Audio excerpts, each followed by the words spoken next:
విషాదానికి బాధ్యత ప్రభుత్వాన్ని కాదా?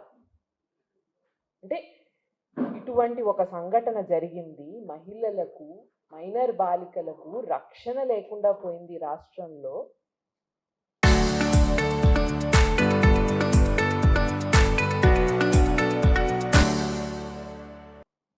ఈ మదనపల్లి ఇన్సిడెంట్ ఒక ఎగ్జాంపుల్ కాదా అండి? ఈ రకమైన ఇన్సిడెంట్ జరిగింది అని అంటేనే శాంతి భద్రతలు లేనట్టు, క్షీణించినట్టు. మనకి ఎప్పటి నుంచో అంటున్నాం లా అండ్ ఆర్డర్ ఫెయిల్ అయిపోయింది అని. ఫెయిల్ అయ్యి ఈరోజు పరిస్థితి ఎట్లుంది అని అంటే, మీరు న్యాయం చేస్తారు అనేటువంటిది ప్రజలకి నమ్మకం లేదు. తప్పు చేశాము, మనకు శిక్ష పడుతుందేమో అన్నటువంటి ఆలోచన తప్పు చేసినటువంటి, నేరం చేసినటువంటి మనిషికి లేదు. ఈ పరిస్థితి ఎందుకు వచ్చింది? మొట్టమొదటగా బెల్ట్ షాపులు, మద్యం ఏ టైంలో పడితే ఆ టైంలో అవైలబుల్ రావడము, పర్మిట్ రూమ్లు, ఇంకా విచ్చలవిడిగా రకరకాలుగా పర్మిషన్స్ ఇచ్చి విచ్చలవిడిగా మద్యాన్ని పంచుతుంటారు. ఎప్పుడైతే మద్యం అవైలబిలిటీకి వచ్చిందో, ఆ మద్యం తాగినటువంటి వ్యక్తి మహిళల మీద అత్యాచారం చేస్తుంటే దీన్ని ఏ రకంగా అడ్డుకోవాలి అనేటువంటి కనీస ఆలోచన చేయట్లేదు ఈరోజు ప్రభుత్వం. అంటే పరిస్థితి ఆలోచించుకోండి. అడ్డుకోవట్లేదు, ప్రోత్సహిస్తుంది. నేను ఈరోజు ప్రభుత్వాన్ని ప్రశ్నిస్తున్నారండి, ఇప్పుడు మద్యం మత్తులో ఇది జరిగింది, దానికి బాధ్యత ఎవరు తీసుకుంటున్నారు? కారణం మీరు కాదా? మీరు తెచ్చినటువంటి లిక్కర్ పాలసీలు కావా? ఈరోజు ఈ ఘటన జరిగింది, ఎంత విషాదంలో ఉన్నారు అందరూ. మద్యం ఏర్లై పారుతుంది, మద్యాన్ని ఎవరు పక్కన ఇచ్చేయలేకున్నారు, ఆపలేకున్నారు, దాన్ని అడ్డుకోలేకున్నారు. ఒకప్పుడు మాకుండే లిక్కర్ పాలసీలకి ఇప్పుడుండే లిక్కర్ పాలసీలకి ఎంత తేడా ఉంది. సాక్షాత్తు ఈ రాష్ట్ర హోంమంత్రే చెప్పారు. ఏమని? మద్యం మత్తులో ఇది జరిగింది అని చెప్పి. అంటే మీకు ఐడియా ఉంది, మద్యం మత్తులో ఇది జరిగిందంటే మద్యం వల్ల మహిళల మాన ప్రాణాలకి హాని అనేది మీకు తెలుసు. తెలుసా తెలీదా? తెలిసే కదా ఆ స్టేట్మెంట్ పాస్ చేశారు. అప్పుడు మద్యం అటు విధంగా మద్యం మీకు దొరకకుండా ఉండేందుకు మీరు ఏం స్టెప్స్ తీసుకున్నారు? అటువంటి స్టెప్స్ ఏం తీసుకోరు. గంజాయిని అరికడతామన్నారు, మద్యం వల్ల ఇబ్బందులు వస్తున్నాయని తెలుసుకొని వాటిని నియంత్రించాలనేటువంటి ఆలోచన లేదు. మీ ఆలోచన అంతా తిరిగి ఏమొస్తుంది? మేము బాగా పాలిస్తున్నాము, ప్రజలు సంతోషంగా ఉన్నారు, మేము సంతోషంగా ఉన్నాము, కాబట్టి ఎక్కడ లా అండ్ ఆర్డర్లో ప్రాబ్లమ్సే లేవు అనేటువంటి విషయం మీరు చెప్పి అది మేము నమ్మాలి. ఇది ధోరణి ఎట్టుందని అంటే, కళ్ళు మూసుకొని పిల్లి పాలు తాగి నన్ను ఎవడు చూడలేదు కాబట్టి నేను చూడకుండా పిల్లి పాలు తాగేశాను అనుకొని వెళ్ళిపోద్ది. అదేవిధంగా మీరు అంటే సరిపోద్దా అండి పాలన బాగుంది అని చెప్పి? ఈరోజు Madanapalle incident is not just example of your failure. Law and order పూర్తిగా ప్రజలకి లేదు అని ప్రజలే చెప్పేటువంటి సందర్భం వచ్చింది అనేది గుర్తుపెట్టుకోవాలి ఈరోజు ప్రభుత్వం. మేం చెప్పట్లేదే, ప్రజలు చెప్పారు, ప్రజలు ఎదురు తిరిగారు. మీకు ఎవరు ఎదురు తిరిగారండి? ఎందుకని ప్రజలు మేము న్యాయం చేస్తాము అని చెప్పి ఎస్పీలు వచ్చారు, కలెక్టర్లు వచ్చారు, ఎవరినైనా నమ్మాడా? ఆ పరిస్థితికి ఎవరు దిగజార్చుకున్నారు? ఎందుకని ప్రజలు ఇప్పుడు ఆ నేరస్తుడికి మేము శిక్ష వేస్తాము అని మీరు చెబితే ప్రజలు మిమ్మల్ని నమ్మట్లేదు అని అంటే మీరు ఏ స్థితికి దిగజారిపోయారో మీరు ఆలోచన చేసుకోగలరా?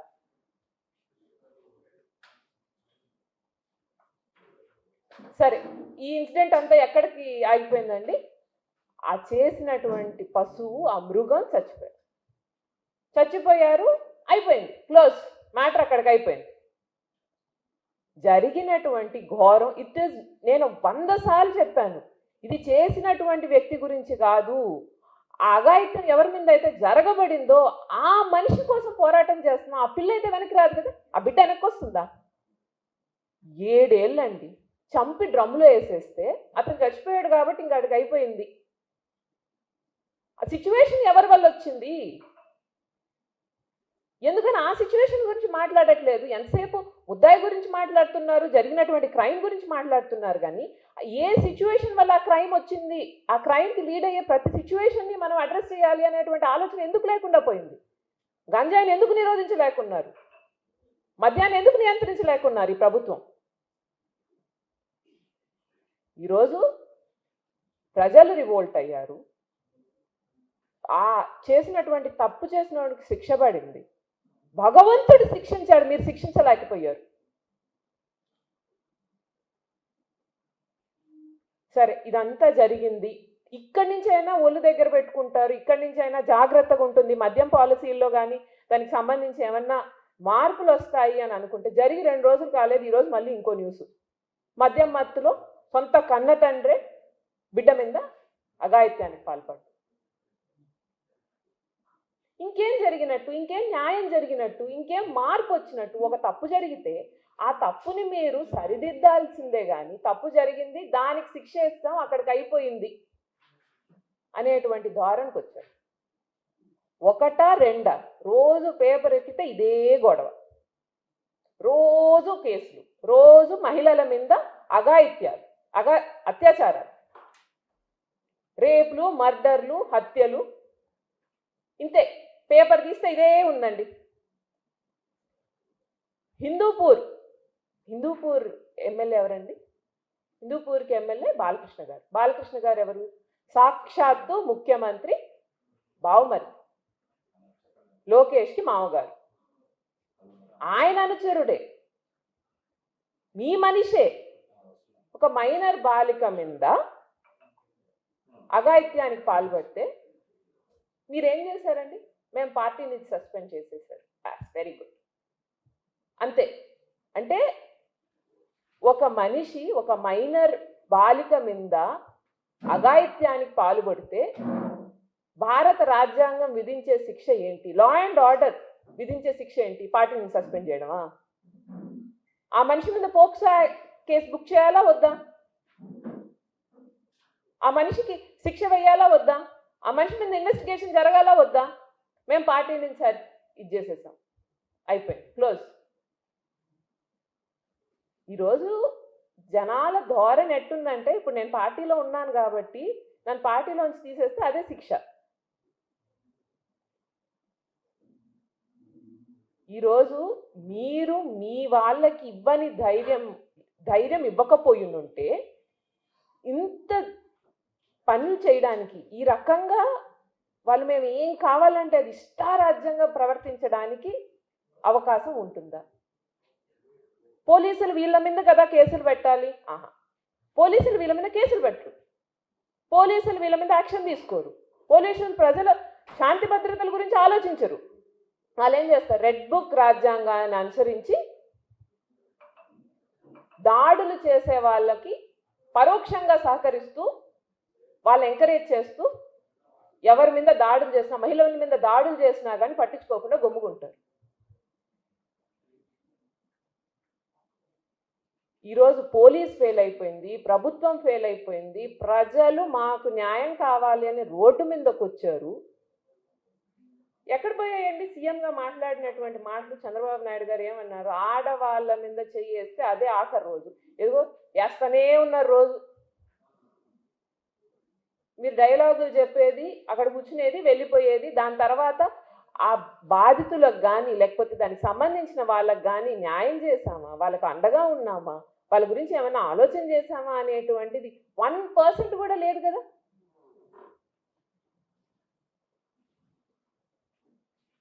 ఇప్పుడు మేము చాలా గర్వంగా చెప్పుకుంటాం ప్రతిసారి, జగనన్న హయాంలో ఇట్టే ఉండిందా? Let's compare. మీరు ఫ్యాక్ట్స్తో వచ్చి కంపేర్ చేయండి. మీరు అంటున్నారు కదా మేము 100% పాలన బాగా జరిగింది, అప్పుడు ఎంత క్రైమ్ జరుగుతుంది, అప్పుడు మహిళలకు ఎట్లా ఉండింది, అప్పుడు మహిళల సురక్ష గురించి కానీ రక్షణ గురించి కానీ ఏం చర్యలు తీసుకున్నారు, మీరేం తీసుకున్నారు? కంపేర్ చేసి చూద్దాం. ఏదో మీ డబ్బాలు మీరే కొట్టేసుకొని అన్నీ బాగున్నాయి, మేము బాగా చేస్తున్నాము, మేము బాగా పరిపాలించేస్తున్నాము, లా అండ్ ఆర్డర్ సరిగ్గా ఉందని చెప్పుకోవడం కాదు.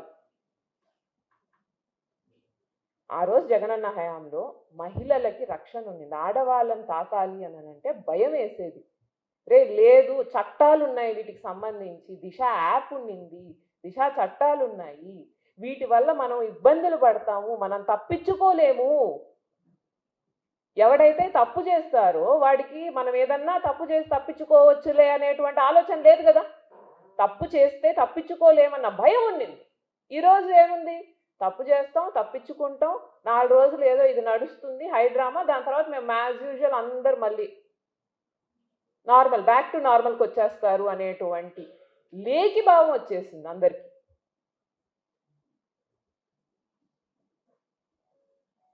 ఈరోజు ఈ జరిగిన ఘటనల గురించి వీటిని సమీక్షించుకొని వీటి గురించి మీరు ఏ రకమైన డెసిషన్ తీసుకోవాలని ఒక్కరైనా చూస్తున్నారని మాట్లాడుతున్నారా? సరే, మీకు చేత కాదు, మీ వల్ల కాదు, సరే, ముందున్నటువంటి పాలసీల వల్ల ఆడవాళ్ళకి రక్షణ ఉంది అని అంటే ఆ పాలసీలు కంటిన్యూ చేసి ఉండొచ్చు కదా. దిశ యాప్ కానీ, దిశ పోలీస్ స్టేషన్లు కానీ, వీటిలన్నిటిని కంటిన్యూ చేసినా చాలు కదా, వాటిని పాటించినా చాలు కదా. మీరు వాటిని పాటించకూడదు, కొనసాగించకూడదు. ఎందుకు? ప్రజల్లో జగనన్న తీసుకుని వచ్చినటువంటి పాలసీల వల్లే మనకి రక్షణ అనేటువంటి ఆలోచన ప్రజల్లో ఉండకూడదు.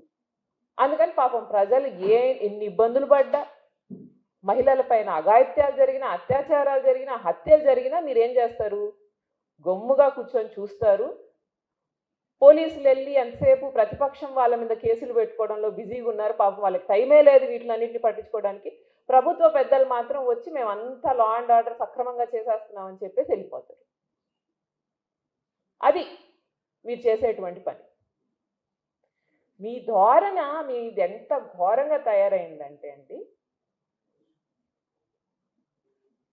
ఎవరైతే తప్పు చేశారో వాళ్ళ మీద కేసులు పెట్టరు, ఎవరైతే ఆ తప్పును ప్రశ్నిస్తారో వాళ్ళ మీద కేసు పెడతారు. అంటే పోక్సో యాక్ట్ ఎవరికి వర్తిస్తుంది? ఆ మైనర్ బాలిక కోసం మాట్లాడిన వాళ్ళ మీద పోక్సో కేసులు పెడతారు. అంటే మీరు ఏం చెప్తే అది చెల్లుబాటు అవుతుందా? మీరు నోటీసులు ఇస్తే భయపడాలా? ఇచ్చారు, నాన్నకు నోటీసులు ఇచ్చారు. ఇచ్చి ఆ నోటీసుకు సంబంధించి ఆయన తీరా అటెండ్ అవుతాను అని అంటే మీరే ఆపుతుంటారు. నేను ఇన్వెస్టిగేషన్కి సహకరిస్తామంటే ఫస్ట్ నోటీస్ ఇస్తే తర్వాత రాబడలేదంటే ఇంకా అది పోతానే ఉంది. కాన్స్టెంట్ డ్రామా అనమాట. రోజు సీరియల్లో చూస్తాం కదా, ఈ ఎపిసోడ్ తర్వాత వచ్చే ఎపిసోడ్ కోసం వెయిట్ చేయండి. ఆ రకంగా ఉంది పరిస్థితి. ఇక మీకే లా అండ్ ఆర్డర్ తెలుసా? అంటే ఈరోజు భారత రాజ్యాంగం మాకు ఏ రకమైనటువంటి బాధ్యతలు ఇచ్చింది, ఏ రకమైనటువంటి హక్కులు ఇచ్చిందో మాకు తెలీదా? లా ఎలా ఎన్ఫోర్స్ అవుతుందనేది తెలీదా? అంత తెలుసుకోలేకుండా లేమే. పోక్సో చట్టం గురించి మాకు తెలుసు. దానికి సంబంధించి ఎవరిదైనా నాన్న కానీ నేను కానీ ఆ బిడ్డ పేరు ఎత్తడం కానీ, లేకపోతే ఆ బిడ్డకి ఇబ్బంది కలిగేట్టు ఏదన్నా కమెంట్స్ చేయడం కానీ, లేకపోతే వాళ్ళ సెంటిమెంట్స్ హర్ట్ అయ్యేట్టు మాట్లాడడం కానీ, లేకపోతే వాళ్ళ పేరెంట్స్ గురించి కానీ, లేకపోతే వాళ్ళకి సంబంధించిన రిలేటివ్స్ గురించి కానీ ఏమి మాట్లాడలేదే.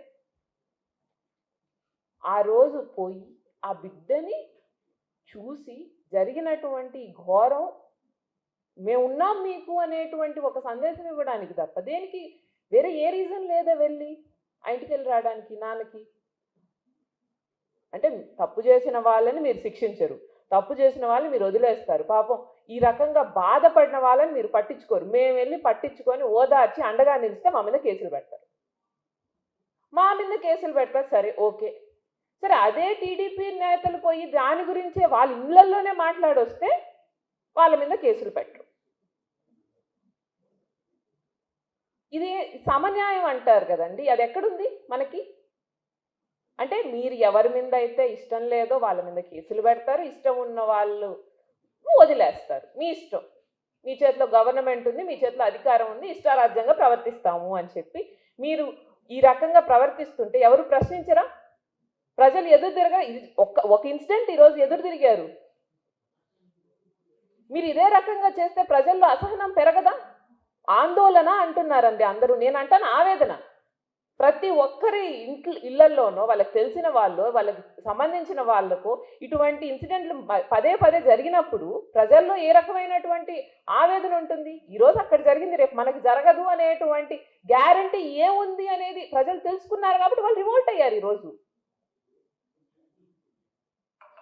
మీ నిర్లక్ష్యం ధోరణికి ప్రజలే మీకు సమాధానం చెప్పేటువంటి రోజు వచ్చేసింది ఆల్రెడీ.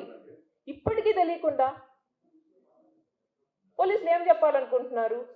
ఓ ఒకవేళ మీకు కానీ కేసు మీరు కానీ మాట్లాడితే మీ మీద కేసు పెడతాం. పాపం ఆ బిడ్డ మీద అత్యాచారం చేసినప్పుడు గాంజాయి తాగారు అయ్యి అని మాట్లాడకూడదు, మాట్లాడితే కేసులు పెడతారు. గవర్నమెంట్ మీద మాట్లాడకూడదు, మాట్లాడితే కేసులు పెడతారు. Local to global news at your finger tips. మీ చేతిలో ఒక ఆయుధం. Download Raw TV app. Media legend Ravi Prakash is back.